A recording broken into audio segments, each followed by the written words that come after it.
Hey everyone, welcome to the Final Cut, Mark the Movie Man, and we're just going to take a short look at the short horror movie called Deprivation. It's a low budget independent horror film I had the privilege of seeing. It's going to be hitting the festival circuit soon, and it's brought to us by Nathaniel Scott Davis, and it tells us the story of Morgan, who suffered a tragic event in his life. His wife and child died due to some kind of event that happened that involved them and this girl Angela, played by Katie Rusko.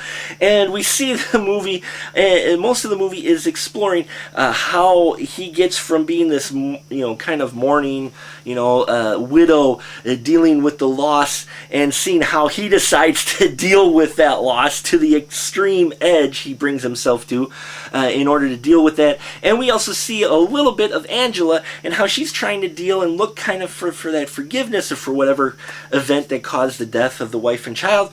And we see her friend, who is played by Winnie Faye, who is trying to be supportive, but her friend just didn't seem quite like, she had a clue of what she's being supportive of.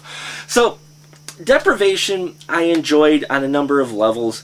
It's low independent horror film, so I knew that going into it. So I set my expectation and looked at it from that and compared it to other low independent horror films, and I can tell you that it's a decent short subject film. Okay,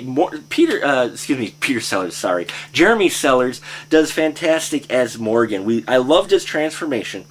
He had this great, just bubbling. It kind of festers for a while, and we see how this grows, how this sadness that grows in him, and he does very well in conveying that across the camera.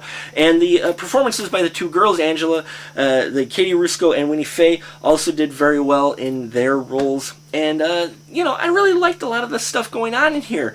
But the only thing I didn't quite care for was the audio, which has been actually addressed. I've talked about it a number of times here. It was also addressed on a podcast recently.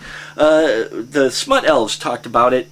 Audio is really, really tough for low-budget films, and sometimes it can cause havoc, and you just have no choice but use the audio that you have. And in this case, we did have that in the Deprivation. But on the whole, I enjoyed it. I liked it for what it was. I see big things for these guys if they could get more time and money, which is why you need to support independent horror films. You need to support guys like Nathaniel Scott Davis, Corey Udler, the Deadweight guys, all these cool independent projects that could be even cooler. Just a little extra support, okay? So support independent horror. And that's what I've got to say about that. And until next time, folks, keep that ticket stub.